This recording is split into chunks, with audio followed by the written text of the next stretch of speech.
Bien, jóvenes, una vez comentó Martin Heidegger, un filósofo alemán, tiene un libro importante del siglo XX, uno de los libros más importantes en cuestión de filosofía teórica, se llama El ser y el tiempo, de 1927.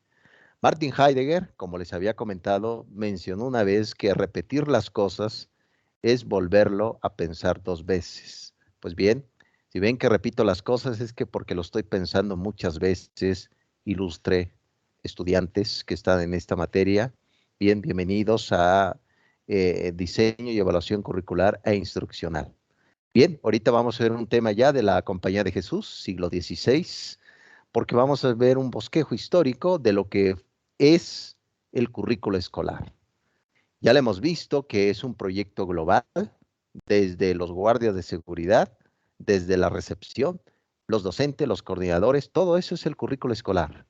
A veces se confunde, en efecto, de que un currículo es una planeación, pues no es así. La planeación contribuye a lo que es la parte global de la propia planeación. Habíamos visto también la diferencia que era un diseño instruccional, lo que era precisamente, y se pregunta, ¿cómo vamos a educar? Es un proyecto pequeño. En efecto, va de la mano con el profesor. Hoy vamos a ver también un tema que ya se ha venido gestando en el ambiente pedagógico, lo que es el currículo oculto. Totalmente y sucede esta parte de sucesos que no están escritos, de acontecimientos que no están en una planeación educativa, pero suceden, como es el caso del comportamiento, destrezas o inclusive yo, por ejemplo, aquí en esta plataforma, si uno puede decir, bueno, profesor, nos dio un punto extra. Esto no está escrito en el currículo de nuestra materia, pero depende también del profesor. Entonces vamos a ir viendo algunos puntos. Me da mucho gusto que estén por acá. Recuerden que lo que estamos haciendo es filosofía de la educación, pero también pedagogía del currículo escolar. Bien, hay un libro, antes que nada, quiero recomendarle, este libro lo acabo de comprar, un servidor y mi esposa nos gusta comprar libros.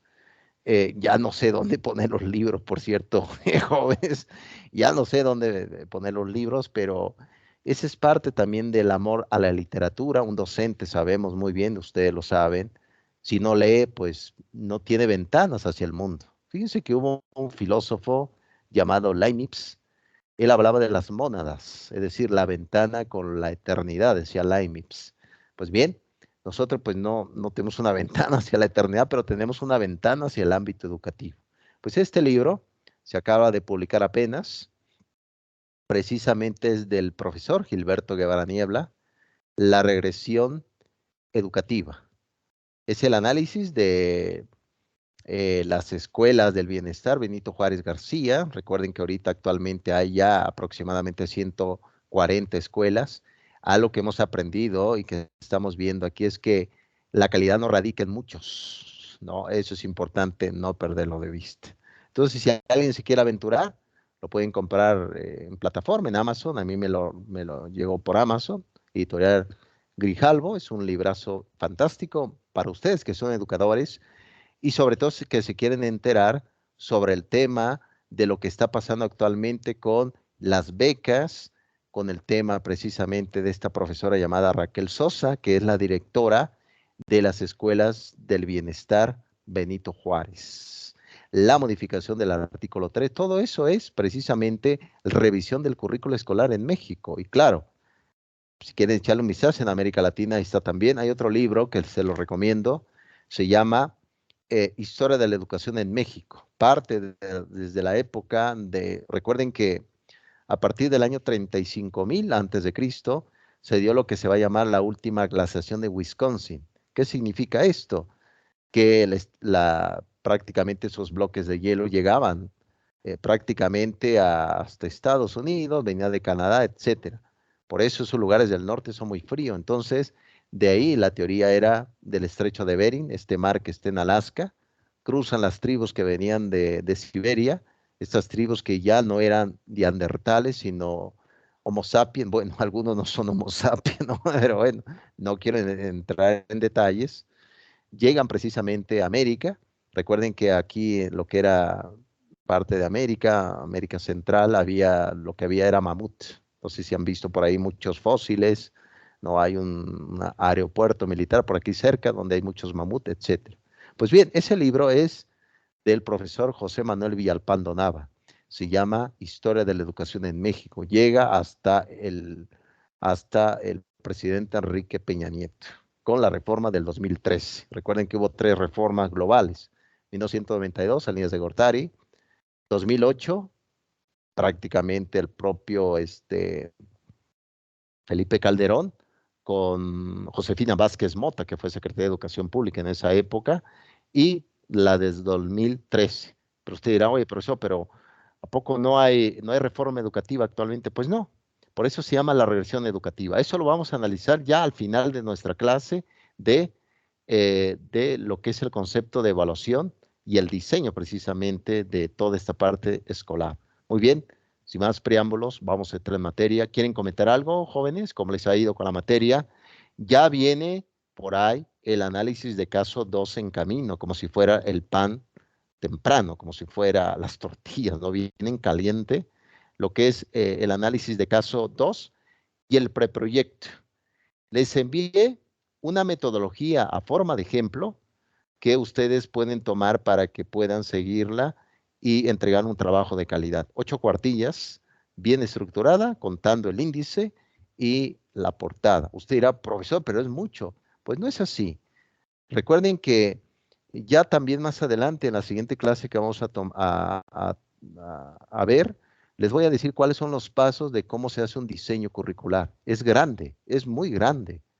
Les voy a decir cómo se debe de hacer. Pues bien, no pierdan de vista el correo que les envié para que lo vayan haciendo. Muy bien, ¿tienen alguna pregunta, jóvenes? ¿Algún comentario que quieran hacer? Ok, aquí dice su compañera que no. Muy bien.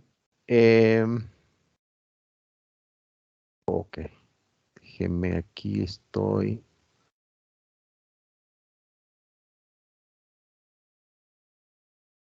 A ver, bueno, actividad final la habíamos visto. Bien, vamos ya con teoría y diseño curricular. Recuerden que hay un libro, en efecto, que se llama así, que se llama Teoría y Diseño Curricular de Marta Casarín Rato. La profesora Marta Casarín Rato publicó hace poco ese libro, gracias a Dios, desde mi fe lo pude comprar. Es de la editorial Trillas. Es un libro fantástico. Yo he trabajado lo que es el diseño curricular con alumnos de maestría, desde poner un nombre a una escuela, desde llevar a cabo qué tipo de carreras o qué vas a enseñar. Todo eso es parte del diseño curricular. Entonces, si alguien quiere comprar el libro de la editorial Trillas, adelante, es un libro rico, sabroso y sobre todo se va generando la revisión de todo el pensamiento. Bien, vamos a entrar entonces con este concepto de teoría y diseño curricular. Vamos a terminar con los 3 rostros. Exactamente, ilustre, sí, de editorial Trillas, en efecto. También yo creo que está en Amazon. De hecho, yo anteriormente, déjeme decirle que yo desconfiaba de esa plataforma, pero llegan los libros, es decir, sí te llegan. Entonces, yo creo que es una forma de, pues, en efecto, sí, aquí su compañera me está afirmando que sí, definitivamente. Pero bueno, recuerden que, curioso, no somos lectores, también entro ahí, porque obviamente sí soy lector, pero para no caer en soberbia, no somos lectores, pero qué caros son los libros, jóvenes, qué caros son los libros. ¿Será una forma de manipulación? ¿Será una forma de que nadie tenga un pensamiento crítico? Hablando un poco en términos de conspiración, a lo mejor sí. Pero bueno, de todos modos, ahí está parte de la voluntad para que ustedes vayan acercándose. Muy bien, vamos ya con la primera tesis de nuestra materia. Espero terminar pronto, jóvenes, esto que sea prácticamente reflexiones tangibles y sobre todo aspectos determinantes. Algo que puede existir y que no se le olvide, que no lo pierdan de vista, jóvenes. Hay una corriente actualmente que se llama el progresismo. Esa corriente va de la mano surgió curiosamente desde la mutación extraña del socialismo del siglo XXI. Sabemos que ese modelo, pues, en teoría funciona, pero en práctica fracasó. Vean el muro de Berlín, vean la ex Unión Soviética, vean qué pasa en Nicaragua, Cuba. Curioso, los migrantes no se van a Nicaragua, ¿no? A Cuba van hacia los países capitalistas. Pues bien, en toda, prácticamente en ese proceso surgió lo que es el progresismo. ¿Qué es el progresismo? Dice que toda innovación va de la mano con un progreso. Esa es la argumentación del progresismo. Recuerden, no toda innovación es progreso para el ser humano. Hay dos vertientes aquí importantes. Por un lado tenemos un progreso científico, ¿no? Hemos visto que viajamos a la Luna, para el 2030 está planeado ir al planeta Marte, etcétera, ¿no? Vemos progresos. Pero si le echamos un vistazo al progreso moral, me parece que estamos un poco estancados. ¿Por qué? Porque el progreso moral educativo no va a veces en el mismo camino que el progreso científico. No pretendamos tampoco tratar de adaptar la educación a todos esos cambios que suceden, porque no todos los cambios tampoco son progresos, ni todos los cambios benefician a la dignidad humana. Ese es el conflicto actualmente. Lo que se debe de hacer es precisamente cuidar la inocencia de los niños. Precisamente ahí está el libro que les había comentado de Fernando Sabater, que se llama La infancia recuperada, de la editorial Ariel. Si alguien lo quiere comprar, adelante, se llama La infancia recuperada de Fernando Sabater. Ahí anuncia precisamente que prácticamente se quiere y se pretende que el niño viva su propio mundo, que poco a poco vaya entrando al mundo de los adultos. Pues bien, dentro de esta argumentación viene la definición precisamente cuál es la esencia de la educación. Recuerden que habíamos visto el término etimológico latino, que la educación venía de latín, que significa educere, que significa alimento. Es decir, este tipo de alimentación va de la mano con un crecimiento. Exactamente ilustra la infancia recuperada de Fernando Sabater. Alguien quiere aventurarse en este punto. Está, bueno, también tiene otro libro, bueno, tiene muchos. Uno de ellos muy, muy interesante que se llama Los 10 mandamientos de esta época, ¿no? Entonces, imagínense nada más, ¿no? Del propio Fernando Sabater. Pues bien, esta parte precisamente de la educación habla precisamente de siempre de una construcción. Recuerden, la construcción de las ideas se hace socialmente. La construcción del ser humano es una herencia biológica, para que no caigan en problemas de la ideología del género, que todo es construcción social, pues no. Las ideas sí, la educación sí es una construcción social. Estoy anotando los libros para descargarlo. Muy bien, ilustre.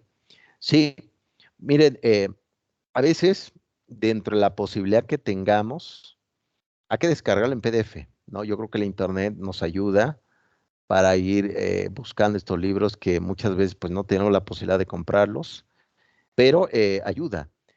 También, sí, ilustre, lo que vamos a terminar ya con lo que es nuestra materia, vamos a terminar con un libro del profesor Mark Presky, que les había comentado, El mundo necesita un nuevo currículo.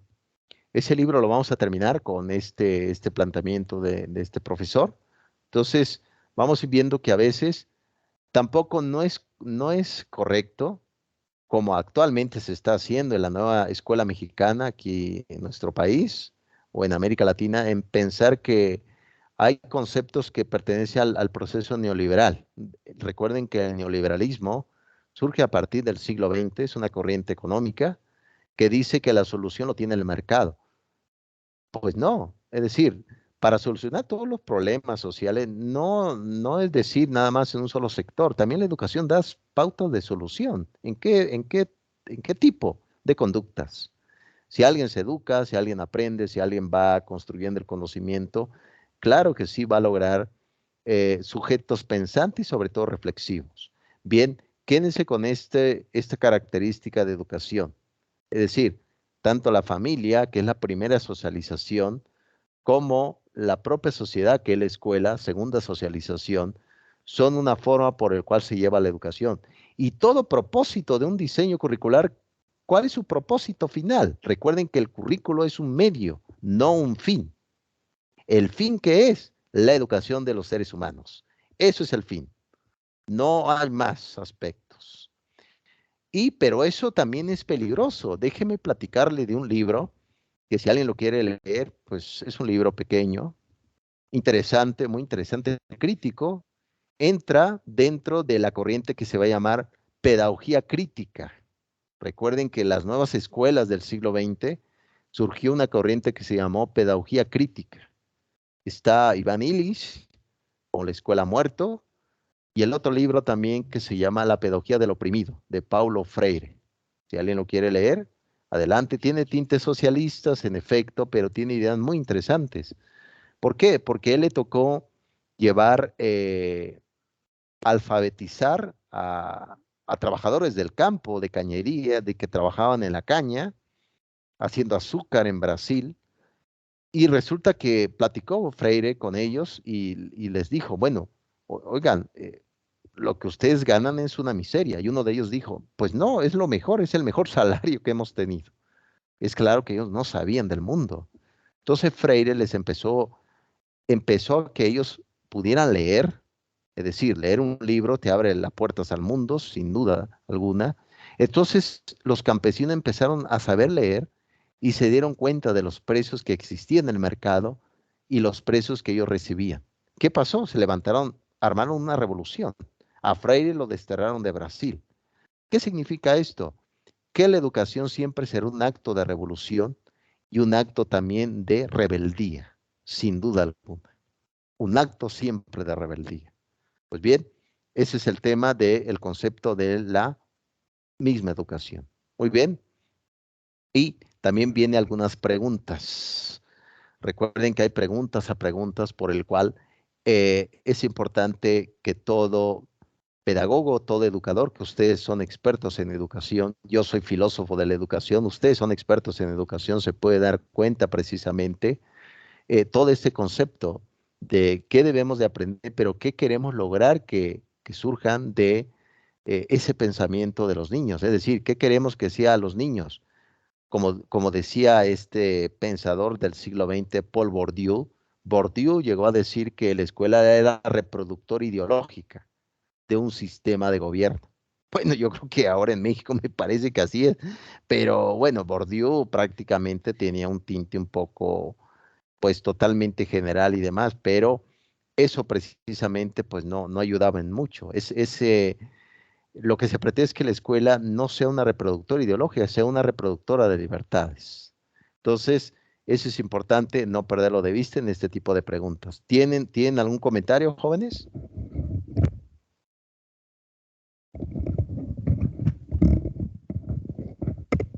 No, creo que por ahí. ¿Algún comentario por ahí, Susana?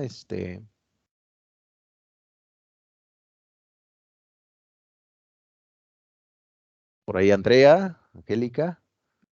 Ok,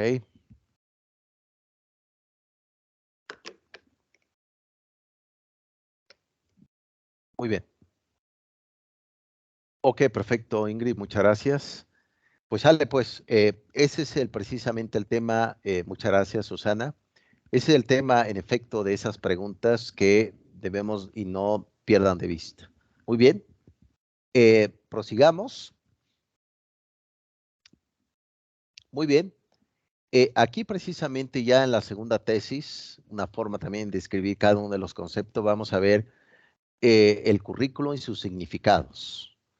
Recuerden que tiene etimologías, tiene descripciones y también se ha ido gestando. ¿Para qué sirve ahora el currículo? ¿No? Sabemos muy bien que hay un propósito que es la educación y cómo se puede llevar a cabo a través de un trabajo metodológico, pero también a través de personas que sepan y conozcan cómo llevar a cabo el ámbito educativo. Ese es el gran dilema actualmente, lo que se vive en América Latina y en México, porque las personas que están tomando decisiones sobre el tema educativo no son educadores. Ese es el gran dilema que estamos viviendo. Por eso se toman malas decisiones. ¿Qué materias vamos a enseñar? Recuerden que, por ejemplo, en el plan educativo en México, la filosofía ya no está ahí. A lo mejor hay intención de volverla a regresar a la labor de clase. ¿Por qué? Porque la filosofía genera mentes críticas, pensamientos dudosos, como el concepto inclusive del propio René Descartes, cogito ergo sum. Aquí dice Andrea, bien, Aquí dice Andrea, la educación no siempre está en las mejores manos. Totalmente. Bueno, sabemos muy bien que, por ejemplo, aquí en México, a partir de la fundación de la Secretaría de Educación Pública, la época del propio Obregón, etcétera, hubo un secretario, yo creo que uno de los mejores, llamado José Vasconcelos. Bueno, era oaxaqueño, fue abogado, la mayoría son abogados, ¿eh? Entonces, él publica el libro Ulises Criollo, publica también una historia de México, también Hernán Cortés, por ahí tiene un libro, y ese libro yo los tengo. Él, su objetivo, por ejemplo, dentro de poder llevar a cabo un buen planteamiento curricular, es decir, buenas escuelas, empezó a regalar libros, ¿no? Por ahí se inventó lo que se va a llamar las bibliotecas ambulantes, iban por toda la República Mexicana. Hay editoriales, inclusive, por el cual se regalaba libros de 1921. La mayoría era literatura griega, Homero, Hesíodo, Sófocles con las 7 tragedias, etcétera. Pero había un problema, la mayoría recuerden la época del Porfiriato, también la época también del Ateneo de la Juventud en México, hubo un analfabetismo tremendo. Entonces, esos libros, ¿qué pasaron? Terminaron siendo quemados o utilizados para darle nivel a la televisión, etcétera. Es decir, si uno quiere regalar libros, hay que preguntarse primero, ¿saben leer? ¿Sabemos leer correctamente? Eso es precisamente, vean, por ejemplo, las grandes esperanzas que había ya a partir ya del 2018 con una mujer llamada Delfina Gómez, que iba a ser, ella pues viene del sindicato, es una profesora normalista, se pensaba que iba a llevar grandes reformas educativas, pues no es así. Ya de hecho está a punto de dejar la SEP, Secretaría de Educación Pública, para irse a la gobernatura del Estado de México. Me parece que lamentablemente la SEP ha sido un trampolín político para subir al poder. Y la educación actualmente pues está empolvada, no hay un diagnóstico. Recuerden que el diagnóstico es una de las vertientes de la evaluación curricular para saber precisamente cómo estamos y hacia dónde queremos ir. Totalmente ilustre, un rezago increíble, hay más pobres. Y la idea que se tiene inclusive, recuerden que había un modelo llamado Prospera, venía de la época de Vicente Fox, ¿no? Etcétera, ¿no? Ese proyecto de Prospera, y era darle becas a los jóvenes, pero a jóvenes individuales, es decir, le doy la beca a Pepe, a Juan, etcétera. Actualmente sí se dan becas, pero se dan a las familias, no a los jóvenes que estudian. ¿Qué significa esto? Que si no hay un acompañamiento, pues dan beca a alguien que a lo mejor su hijo no está estudiando. Se está yendo inclusive dificultades porque se cambió. Pero recuerden, la mayoría, inclusive de los que dejan la escuela, no necesariamente lo hacen por dificultades económicas. Hay otras variables, como es el tema también de una mala formación desde la primaria. Entonces, todo eso también genera dificultad y confusión. Entonces, eso es el gran declive que estamos viviendo en temas educativos. Y recuerden que Marx Arriaga, este tipo nefasto, que tiene un doctorado en filología clásica en la Complutense de Madrid, Marx Arriaga es el director de libros de texto donde él propuso quitar las palabras neoliberales, competencias, innovación, todo eso es neoliberal supuestamente, ¿no? Entonces, pues no es así. Entonces, eso es precisamente realmente personas que no saben nada sobre el tema educativo y sobre todo dando patadas hacia el pasado. Es decir, eso es el claro ejemplo de personas que son del siglo XIX tratando de educar a ciudadanos del siglo XXI. Vean, siglos de diferencia. Muy bien, aquí dice, vamos a ver qué dicen aquí en los comentarios. Creo que está activa aquí. Bien, aquí dice, las becas a los niños de básica ya ni llegaron este ciclo escolar, al menos en mi estado. Totalmente. Fíjese que, bueno, vemos también un presidente que no escucha. Es claro que él toma sus propias decisiones, pero también para financiar proyectos necesitas quitar de otro proyecto mermar eso y tomarla, ese presupuesto para otro proyecto. Es decir, en temas educativos ahorita la prioridad son las universidades del bienestar Benito Juárez García, ¿no? Esa es la prioridad. La cuestión es que no son como tal como lo conocemos como universidades. Son escuelas chiquitas, hasta extramuros. Es decir, hay escuelas del bienestar que están dando clase en una secundaria que ya estaba hecha, en una escuela primaria, etcétera. Entonces, así son las cosas en temas de la beca de los niños. Aquí dice Susana, el pueblo mientras más ignorante, más manipulable. Totalmente. Totalmente, y sabemos muy bien, ya nos comentó el psicólogo social Maslow, Abraham Maslow, que Maslow decía que no había posibilidad de una autorrealización si no existían antes las condiciones necesarias. ¿Qué condiciones necesarias? Seguridad, vean cómo está la delincuencia, habré solucionado lo más básico, comer, tener familia, etcétera. Entonces, no hay posibilidad, en efecto, ilustre Susana. La ignorancia va de la mano también con no una buena alimentación. Es decir, alguien que tiene hambre no puede aprender. Eso de entrada, ¿no? Alguien que vive asustado por el crimen, por el cártel Jalisco Nueva Generación, lo que era el Triángulo Dorado, el cártel de Sinaloa, todo eso, nadie puede aprender. Por eso vean, hace falta profesores en esos territorios, pero ¿quién quiere ir? Nadie, ¿no? Eso era también el ataque que se hizo a lo que era el tema de la medicina en México. Atacaron a los médicos. Es que no vas allá. ¿Cómo quieres que vayas si están matando a personas? Ve tú, envía a tu hijo. ¿Qué te parece? Esos son los dilemas y eso lo tomamos de Maslow. No puede haber autorrealización si no existen las condiciones básicas. Pero bueno, es claro que, fíjense que hay una historia de un filósofo argentino llamado el propio Javier Olivera Rabasi. Él tiene un libro, de hecho acabo de comprarlo, se llama Que no te la cuenten. Es decir, que no te engañen, ¿no? En pocas palabras, ¿no? Este libro que no te la cuenten. Entonces ahí narra una pequeña historia donde dice que venía un monje corriendo a toda velocidad, descalzo venía el monje y la gente pues lo miró desde lejos. Y se preguntaron precisamente, oye, ¿qué pasará? Yo creo que algo le está pasando a este monje, se ha vuelto loco. Entonces, llegó a la aldea corriendo, pero apenas, y le preguntaron, oye, ¿qué pasa? ¿Te han asaltado? No, no, no, te viene siguiendo un perro rabioso. No, no, no. Entonces, ¿qué pasa? Ah, es que ahí viene un loco con poder, ¿no? Es lo que comentó el monje. Viene un loco con poder.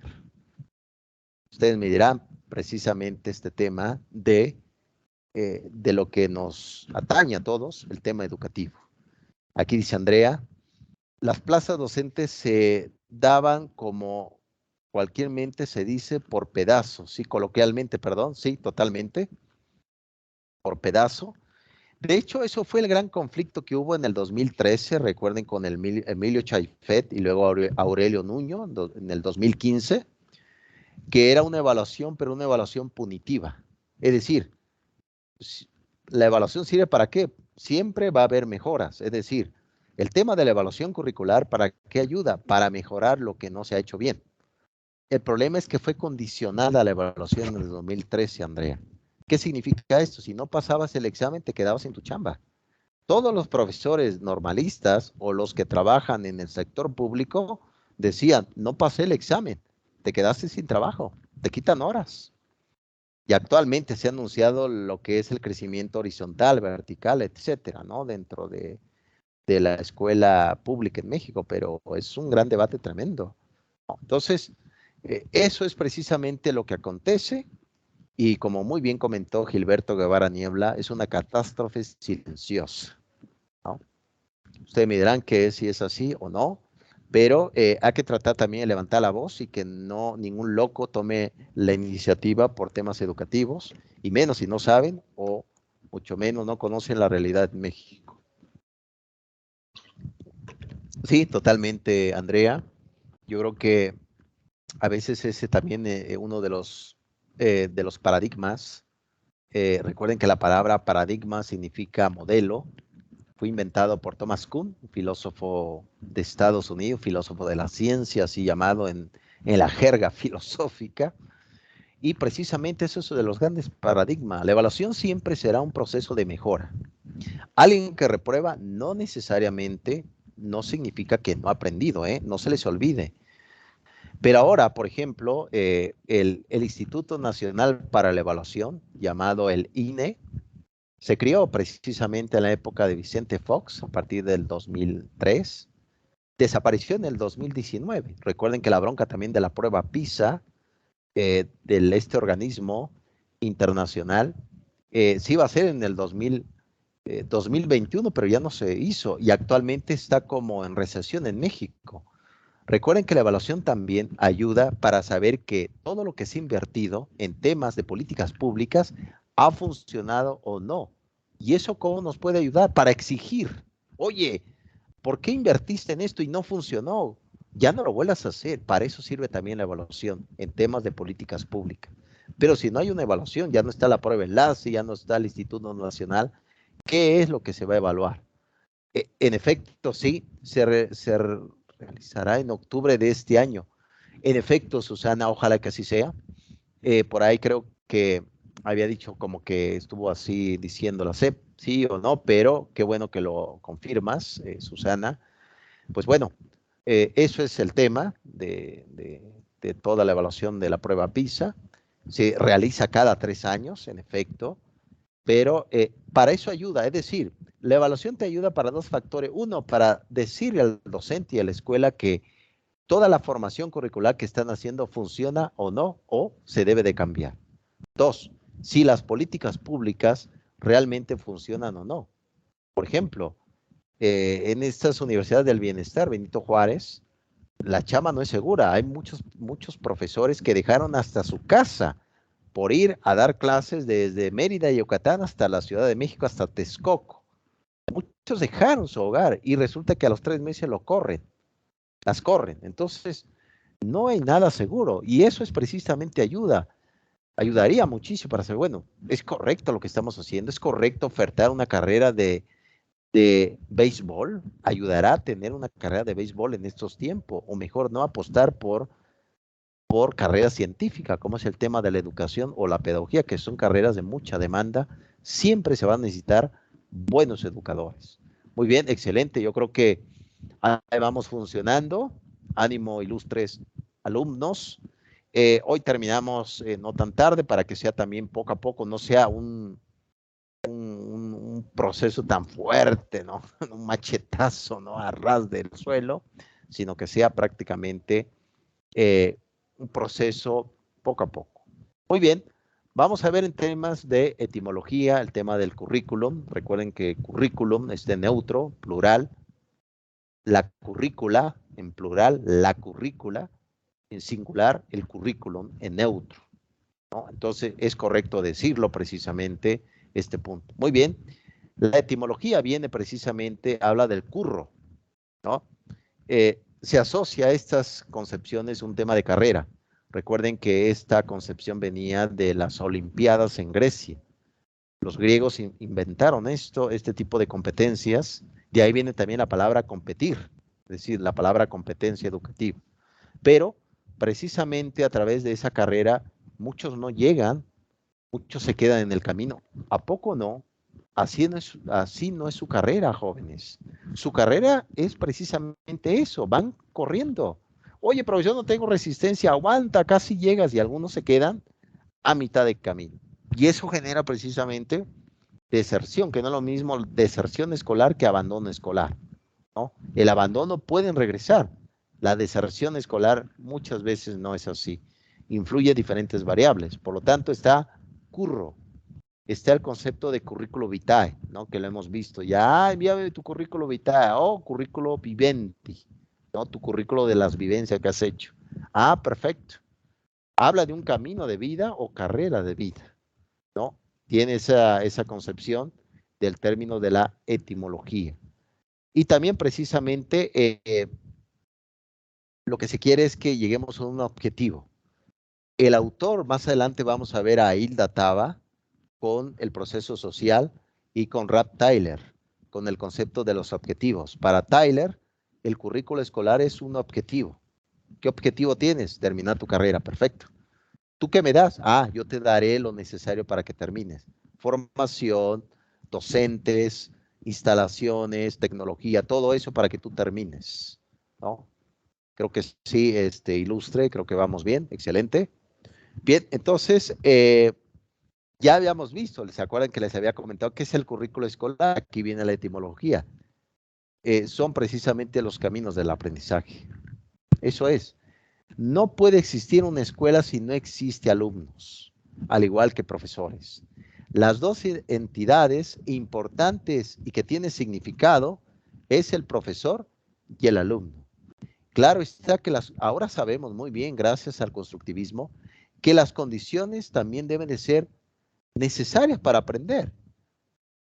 Eso fue el gran conflicto que empezó a surgir lo que se llamó Aprende en Casa aquí en México a partir del 2020. ¿Por qué? Porque me parece que cuando hablamos de Aprende en Casa no se conoce cómo son las casas en México. Las casas en México son pequeñas.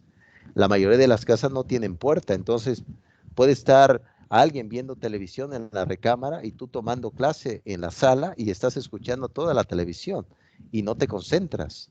Por eso el silencio es un tema muy importante en aprendizaje. Debe de haber instituciones educativas. De hecho, hay un reglamento jurídico que no debe de haber cerca de las escuelas un bar, un lugar donde se haga mucha fiesta. Pero bueno, me parece que es algo como utópico, etcétera, ¿no? Eso es como una de las condiciones, el silencio, ¿no? De ahí viene inclusive la propuesta de Vasconcelos en su libro Ulises Criollo, una educación basada en el silencio.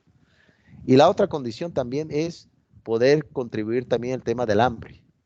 Como se había platicado, si los niños tienen hambre no van a aprender. Pues no, no es que no sean tontos, no es que sean tontos, etcétera, sino simplemente su prioridad es comer, ¿no?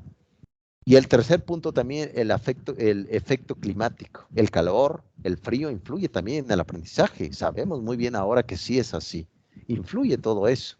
Entonces, y ahora nos preguntamos, el caso, por ejemplo, de Ucrania, que está en plena guerra, ¿qué pasará con las profesoras? Nadie se pregunta eso en las noticias. Ustedes sí, y un servidor sí, porque somos parte de la educación. ¿Qué pasa con las escuelas? ¿Qué pasó con las profesoras que estaban a medio ciclo enseñando? Por ahí había el caso de una mexicana que se vino de Ucrania aquí a México. Dejó a sus alumnos allá y estaba triste.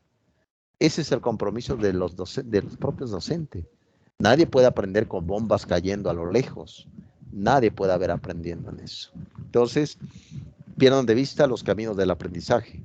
Esa es parte de las etimologías que el día de hoy trae sobre la mesa el concepto de nuestro tema del currículo escolar. ¿Quieren comentar algo, ilustre, para que yo no esté nada más hablando y ustedes también comenten algo? ¿Quieren comentar algo?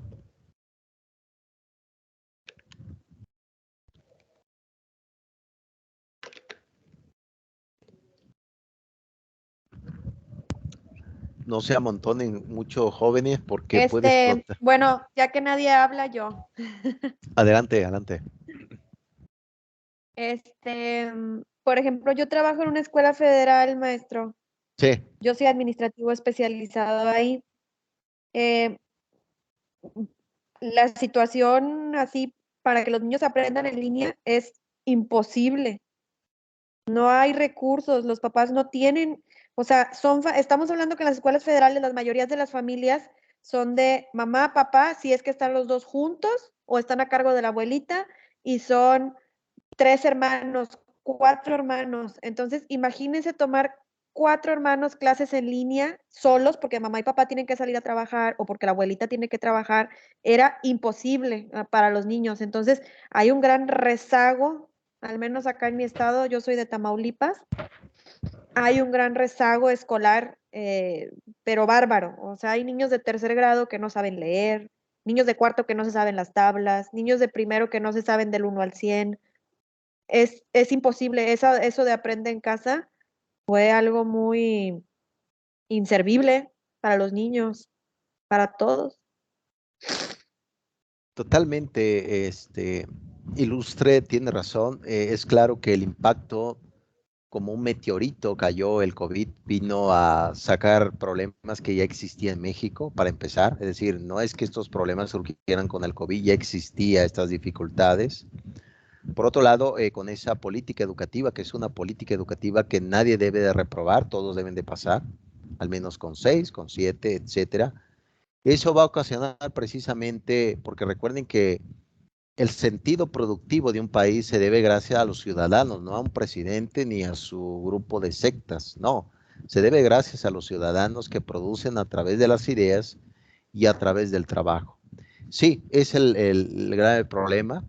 Ese de Aprende en Casa simplemente fue, como se dice en términos pedagógicos, les había platicado ya, un cosmético pedagógico, simplemente un maquillaje, ¿no? Como para cubrir un poco esa imperfección muy visible en ese tema. Es decir, muchas veces la mamá o el papá termina siendo el asistente del niño. Tratan de hacer lo que pueden, ¿no? A ver, hijo, haz esto, o problemas también matemáticos, de historia, y los papás dicen, pues hago lo que puedo.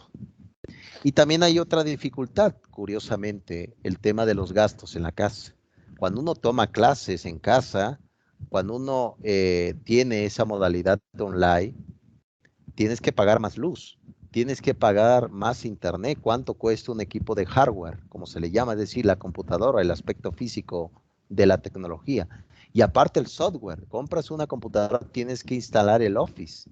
El Office te cuesta prácticamente 1,000 pesos, entonces no es tan gratuito y demás. Entonces, todo eso también va ocasionando la inflación, que está arriba del 7% también en México. Esto también va generando dificultades a nivel educativo. Por eso era así, Ilustre, lo que comentabas. Todo eso es un sentir personal de cada uno de los estados, pero no hay un diagnóstico claro actualmente. Por eso era el reproche que se le hacía en el tema educativo a la Secretaría de Educación Pública. ¿Por qué?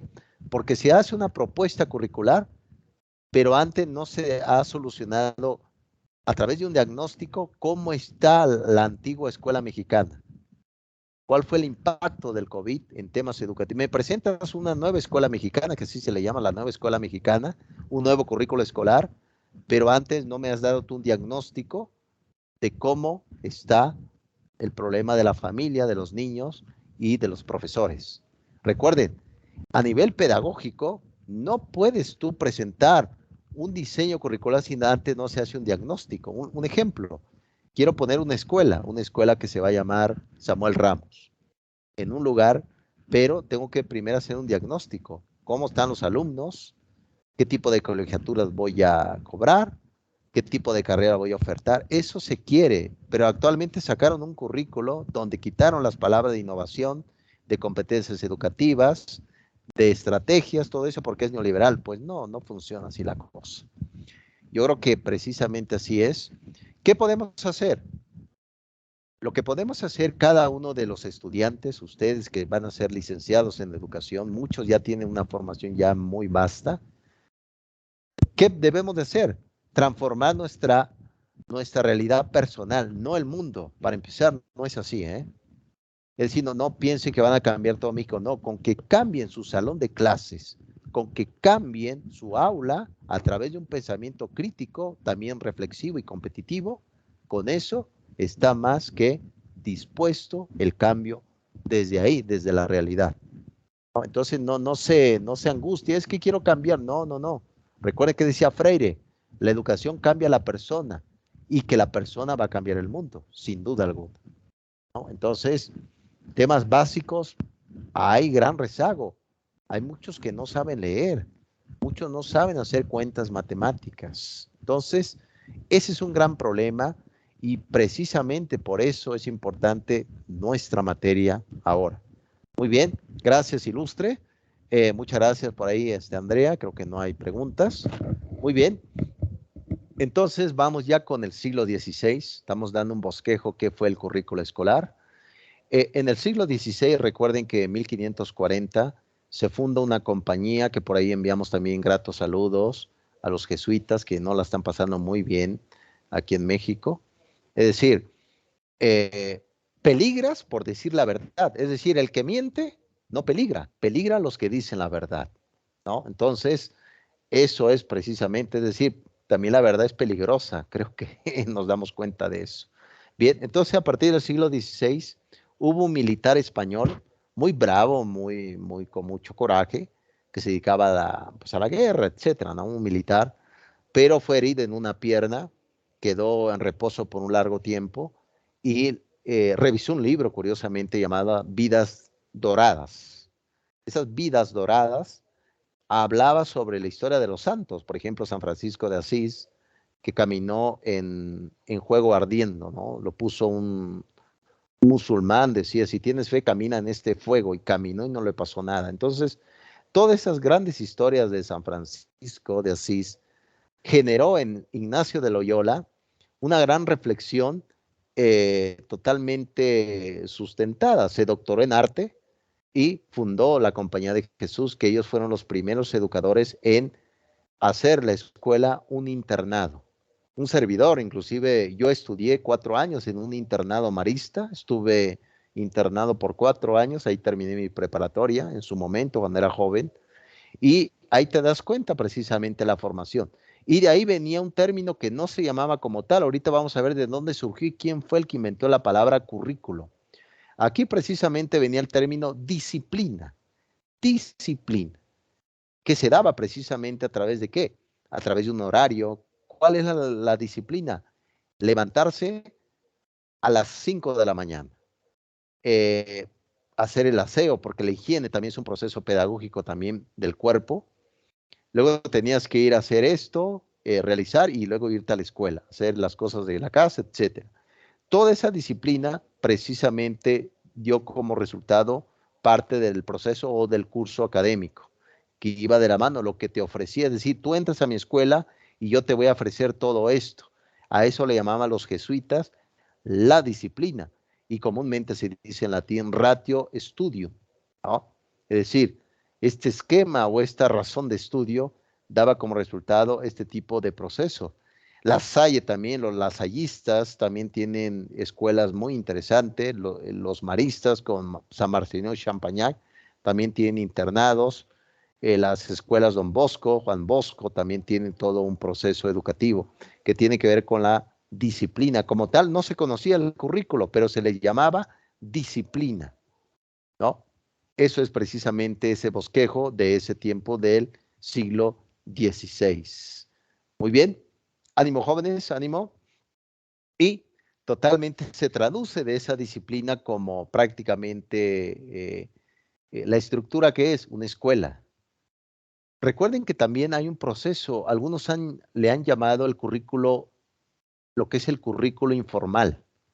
A eso le han llamado lo que se aprende en la calle, ¿no? Es decir, a veces los niños tienen, pues adquieren cierto conocimiento en la calle, ¿no? Con los amigos, con las bandas, etcétera. A eso se le llama el currículo informal.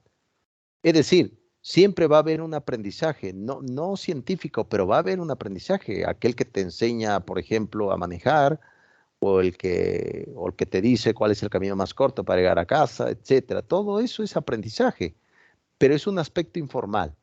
A eso se le llama en griego doxa, doxa, sentido común, doxa. Muy bien. Y claro está, después de esa estructura está la secuencia. Sabemos muy bien que todo, por ejemplo, nuestra materia la vamos a terminar no tan tarde, pero tan temprano tampoco. Hay una secuencia de tiempo. Eso es importante no perderlo de vista. Y también no puedes quedarte en una escuela hasta 5 o 6 años. No eres un porro, ¿no? No eres un porro de la UNAM, etcétera. No, es que me quedé 20 años, pero no, pues ya. No, entonces, tampoco hay una secuencia de tiempo. Muy bien, prosigo. Y aquí precisamente, ya después de ir viendo el concepto del siglo XVI, también la época de la Ilustración con el propio Immanuel Kant, el propio Spencer, el propio Juan Amos Comenio, también se hablaba un poco de didáctica, ¿no? Pero sabemos muy bien que no es así, es decir, el currículo escolar no es un programa de estudio, no es un plan de estudio, es más global, es un proyecto más grande. Entonces, hay que tener cuidado, mucho se confunde. ¿Qué es el currículo escolar? Es que es un plan de estudio, pues no es así. No, es un gran proyecto educativo, que más adelante, en la siguiente clase, les voy a dar la metodología de cómo hacer un planteamiento de diseño curricular. Bien, vamos a ver algunas definiciones ya estructuradas a nivel pedagógico de qué es el currículo escolar, ¿no? Sabemos muy bien que etimológicamente significa camino del aprendizaje, pero vamos a ver algunas definiciones. Muy bien. Por un lado tenemos desde la educación anglosajona algunos apostillados, algunos temas muy importantes, precisamente que tienen que ver con, recuerden que muchos psicólogos educativos dieron grandes aportes, está Daniel Scriven, el propio, lo que se va generando con Hilda Taba, etcétera. Scriven, el propio Daniel Scriven también da un punto importante. También está Stop for Me, Daniel Stop for Me, con el modelo SIM, como se dice en inglés. Entonces, son propuestas de cómo debemos de hacer un planteamiento curricular, pero también cómo debemos de evaluar. Ahorita les voy a decir los 3 paradigmas de la evaluación curricular. Muy bien, aquí está el profesor Ross y el profesor Dean. Son dos prácticamente, bueno, colegas, donde se va desarrollando el punto de vista de qué es el currículo escolar. Como pueden ver, yo creo que estamos de acuerdo que es un conjunto. Hablan de un conjunto de experiencias. ¿Qué tipo de experiencias? Tardes de cine, talleres. Yo me acuerdo que en el Colegio Marista, en las tardes, un servidor iba a tomar clases de música. Esas son experiencias que están ayudando para que el joven tenga precisamente un pensamiento más sustancial y sobre todo descriptivo, ¿no? Entonces, aquí hablaban de un conjunto de experiencias por el cual el joven va a encontrar cuando entra a la escuela, ¿no? Es decir, cuando entres a una preparatoria o algo, ¿qué va a decir el diseño curricular? Bueno, vas a llevar estas materias, esta es la lista de materias que vas a llevar, pero además vas a tener profesores competentes y en las tardes va a haber también actividades para que tú vayas organizando también la parte artística. Todo eso, dice estos pensadores, es parte precisamente de lo que es el diseño curricular, el currículo escolar. ¿Tienen alguna pregunta hasta acá? Ilustres futuras licenciadas en educación. ¿Algún comentario, algún apostillado? No, maestro, gracias. Ok, muy bien.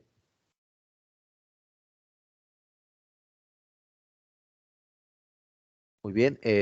Bien, vamos a dejar aquí a Ross y a Emmons.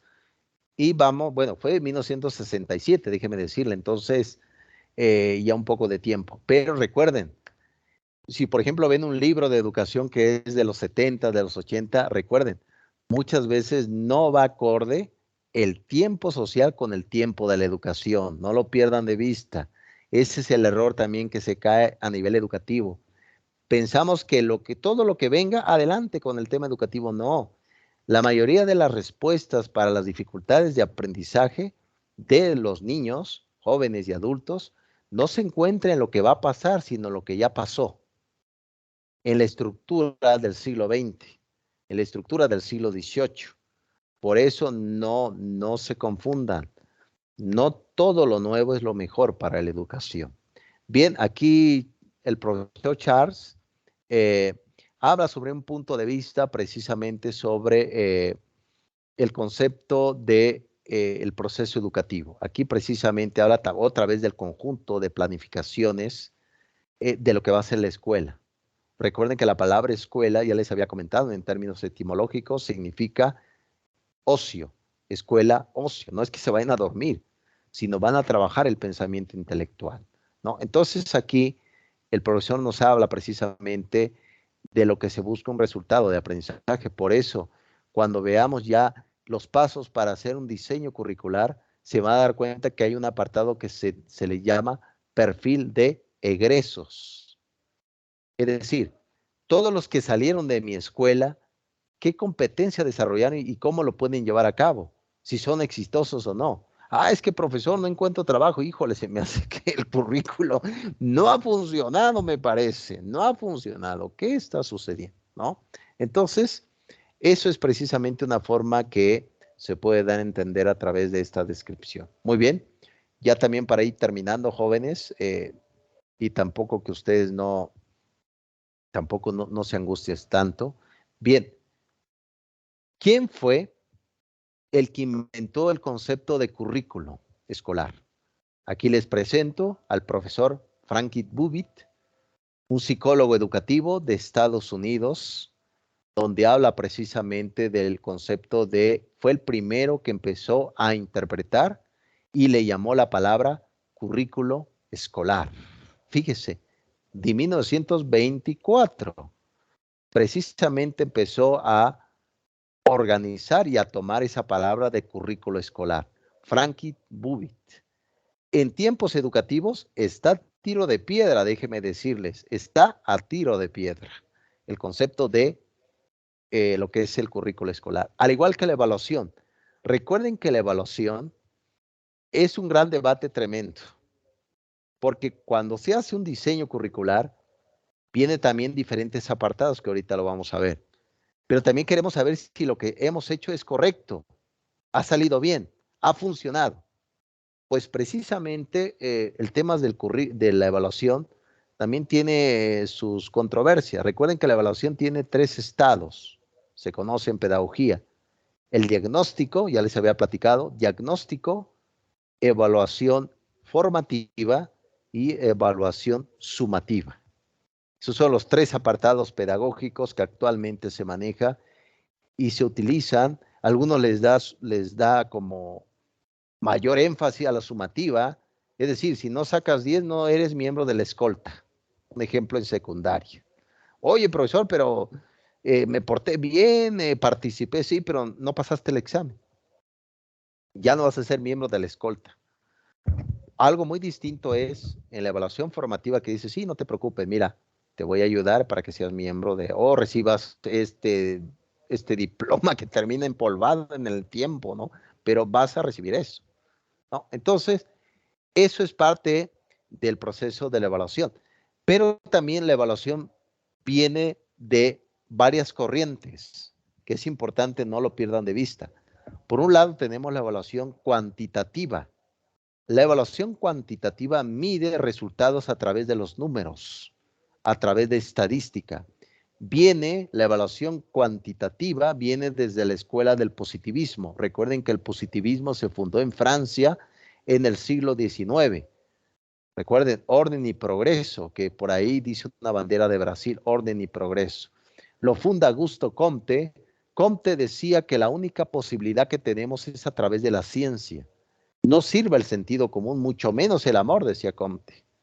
Pero Comte se equivocaba, porque dígame todos, futuros licenciados en educación, ¿a poco no la educación está lleno de grandes experiencias a través del profesor y el alumno? ¿A poco no hay amor ágape en el aula de clases? Claro que sí.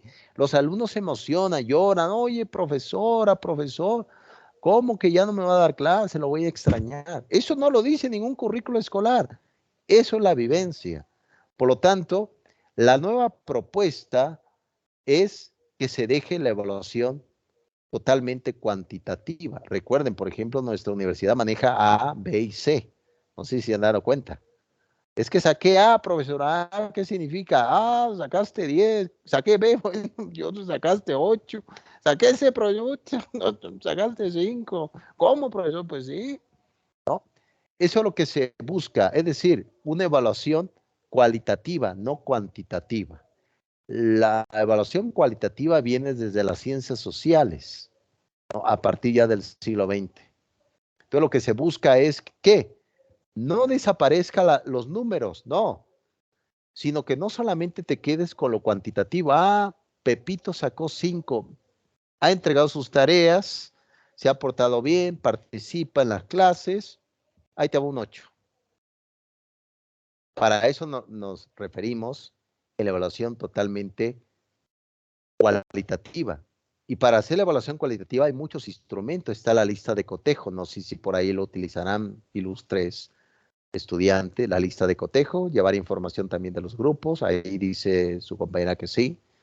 Y hay diferentes estrategias que se utilizan para que uno lleve precisamente. La rúbrica, por ejemplo, es un instrumento para el alumno, no para el profesor, ¿no? Es decir, la rúbrica le dice al alumno cómo debe de entregar un trabajo y cómo debe de trabajar, ¿no? Entonces, son instrumentos prácticamente de cómo se debe de organizar el propio currículo escolar. ¿no? Entonces, no pierdan de vista diagnóstico, formativo y sumativo. Ánimo, ya casi terminamos, jóvenes. Muy bien. Y para ya como puntos centrales y finales, les voy a hablar también de las categorías del currículo escolar. Recuerden que el currículo tiene 3 rostros, 3 vertientes, 3 caminos, 3 ríos, 3 aspectos distintos por el cual no lo pierdan de vista, porque luego se confunde este punto, se confunde. Por lo tanto, cuando debamos de evaluar un diseño curricular, hay que evaluar las 3 caras. ¿Cuál es? En primera instancia tenemos el currículo formal. El currículo formal es el que se hace desde la parte pedagógica, desde la experiencia de un profesor, desde la experiencia de un grupo disciplinario. Se hace sin interactuar con alumnos, sin interactuar con ese punto. Sí, interactúa con el aspecto sociológico, pero piensan cómo van a llevar a cabo precisamente el aprendizaje y con qué fines. Cuando se hace el currículo formal, se piensa el nombre de la escuela, se piensa cuáles son las materias que se van a ofertar, se piensa el perfil de los docentes, qué tipo de alumnos van a entrar a la escuela, porque no todos deben ir a esta escuela o todos deben de entrar. Va a ser mixto, nada más para mujeres, nada más para hombres. ¿En qué horario vas a ofertar tu clase? ¿En las mañanas? ¿En las tardes? ¿Qué tipo de seguridad va a tener? Todo eso se hace ahí. ¿Cómo van a estar las instalaciones? ¿Va a haber cancha de fútbol? ¿Va a haber talleres en las tardes? ¿Los salones son grandes? ¿Va a haber aire acondicionado? Todo eso se piensa en el currículo formal. Todo eso. ¿Cuáles van a ser los objetivos? ¿Cuánto va a durar cada materia? ¿En qué periodo se van a evaluar? Todo eso se hace dentro del currículo formal. Todo eso se hace, ¿no? Para que no lo pierdan de vista. También se dice aquí, recuerden, se piensa también una propuesta también vertical, no horizontal, vertical. ¿Quién va a ser la directora o el director? ¿Quién va a ser los coordinadores académicos? ¿Quién van a ser los que van a estar coordinando? ¿Quién va a ser, por ejemplo, si es preparatoria, va a haber un prefecto de estudio o no? ¿No? Etcétera. Todo eso precisamente se piensa en el currículo formal. No lo pierdan de vista. Muy bien, prosigo. Y por otro lado tenemos ya la acción en el campo de batalla, ¿no? En las trincheras, como se dice, ¿no? El currículo real o vivido. Todo eso que se hizo el planteamiento formal se lleva a cabo a través en el aula de clases. Aquí ya el profesor, aquí entra ya los profesores, ya entra dentro de ese currículo escolar, ya va a entrar aquí los profesores. El horario del profesor, cómo va a enseñar, en qué horas, cómo va a llevar a cabo su pedagogía, va a llevar constructivismo, conductismo, cognitivismo social, zona de desarrollo próxima de Vygotsky, psicología evolutiva de Piaget, qué tipo de actividad, qué tipo de acción pedagógica lo va a llevar lo que es en el currículo real o vivido. También se evalúa, claro, vean, a los profesores lo evalúan, a mí me evalúan ustedes, ojalá que no vayan a evaluar más, profesor, ojalá que no vayan a evaluar más, ilustre, pero aquí precisamente evalúan al docente, también el alumno hace una autoevaluación, debería de estar ahí, ¿no? También se habla de, eh, bueno, creo que por ahí les debo, creo que sí les envié el libro de directivo de escuelas inteligentes, ¿no? Me parece que sí se los envié, me parece que sí, no me acuerdo.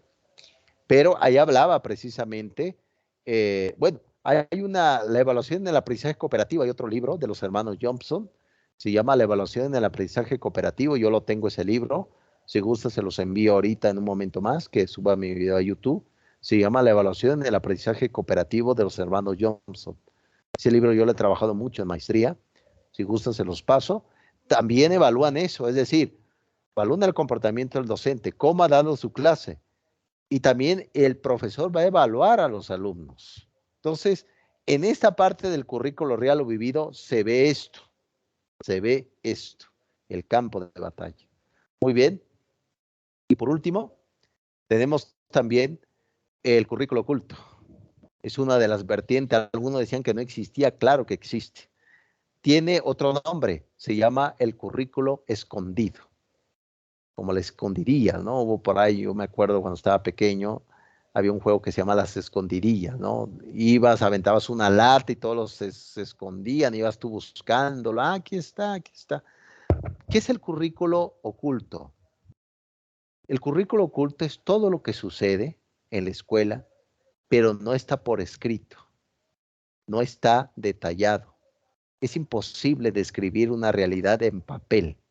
Es imposible describir comportamientos humanos en un solo texto, en un solo resumen ejecutivo, que así se le llama cuando se plantea un diseño curricular, el resumen ejecutivo. Es imposible. ¿Cómo? ¿Cómo? ¿Cuáles son los ejemplos? Por ejemplo, el comportamiento de un profesor inadecuado con los estudiantes. ¿Qué hace la dirección? Profesor, ya no vas a dar clases. Oye, pero ¿por qué no? Sí, pero no estaba escrito en el reglamento. Sí, pero es un mal comportamiento que no está permitido. Ese es el currículo oculto. Otro ejemplo. Hay alumnos que se portan mal y resulta que andan haciendo burla en el aula de clases. Pues el profesor lo suspende y el alumno reclama, oye, profesor, sí, pero aquí debe haber moralidad en la clase. Oye, pero ¿cómo? Ese es el currículo oculto. Otro ejemplo.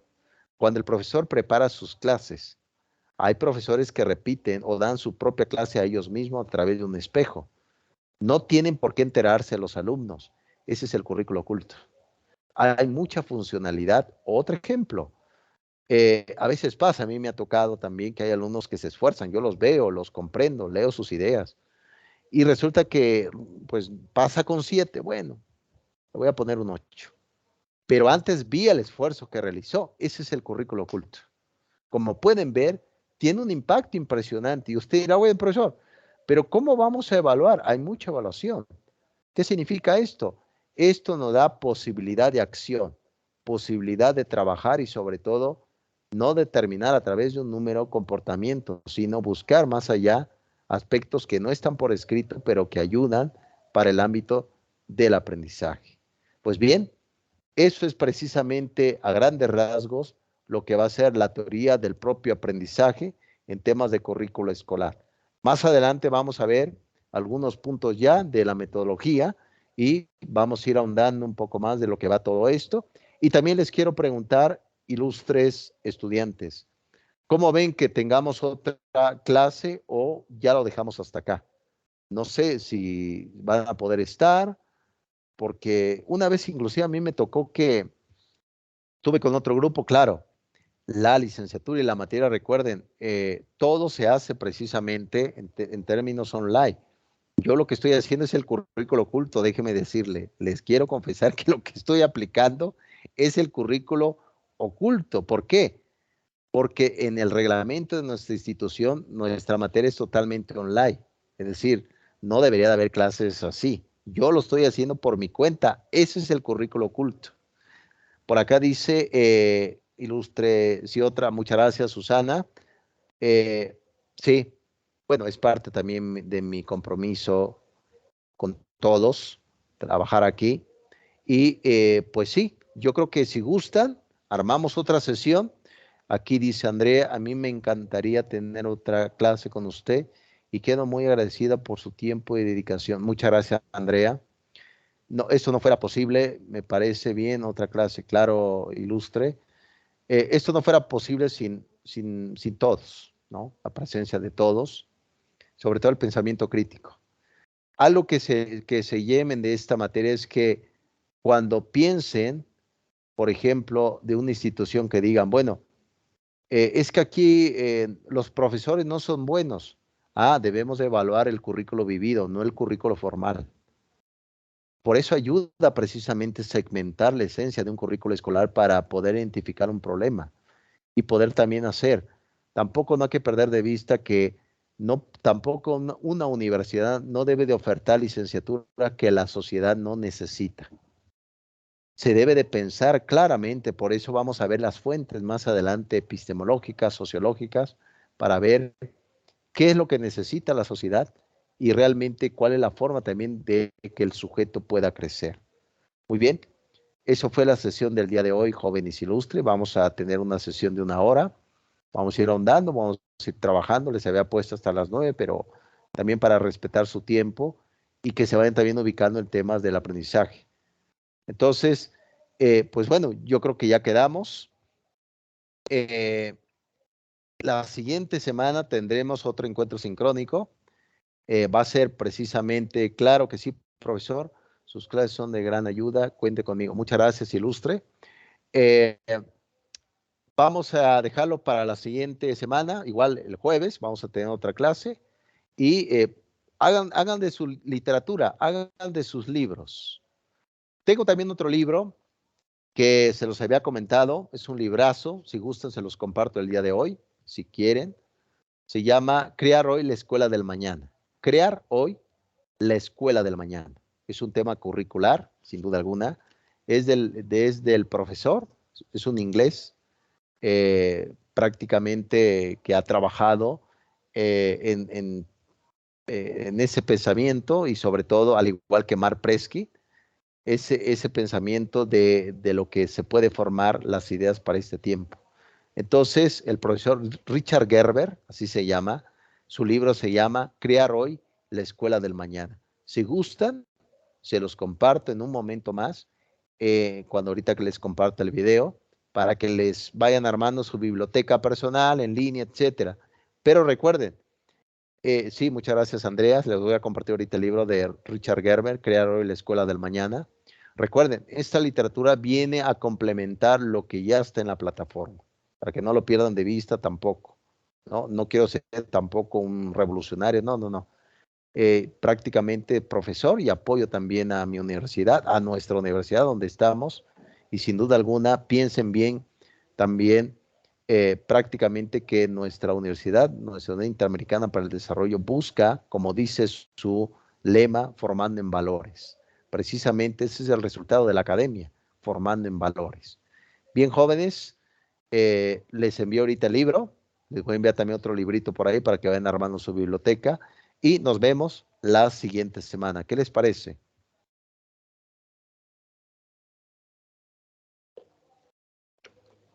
Sí, claro que sí, maestro. El otro jueves, primero Dios. Excelente, Lustre. Cuídate mucho por ahí. He visto también tus comentarios. Gracias por la descripción que realizas. Vayan trabajando. Ya sé que muchos trabajan en las noches. He visto que me envían trabajos a las 3 de la mañana, a las 2 de la mañana. Sí, muchas gracias. Muchas gracias, Ilustre. Sí, yo en la Exactamente. madrugada. Exacto. Es el momento, pero ese es el gran esfuerzo que están haciendo. Sin duda alguna, como dijo Jean Delors, compren ese libro cuando puedan.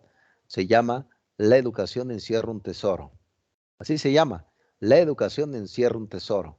¿El tesoro cuál es? Un gran progreso personal, sin duda alguna. Cuídense mucho, jóvenes. Nos veremos el siguiente jueves. Bye, bye. Pues yo cuando se los envío en la madrugada pienso, el que madruga, Dios lo ayuda. Y ahí estoy. Totalmente. No, y será un gran esfuerzo porque con la licenciatura, ya lo saben, simplemente lo estoy comentando, será un gran progreso para todos, un gran progreso sin duda alguna. Cuídense mucho, jóvenes. Nos vemos el siguiente jueves. Muchas Bye, bye. gracias. Gracias, profesor. Hasta luego, Bye. maestro. Hasta luego, Bye. bye.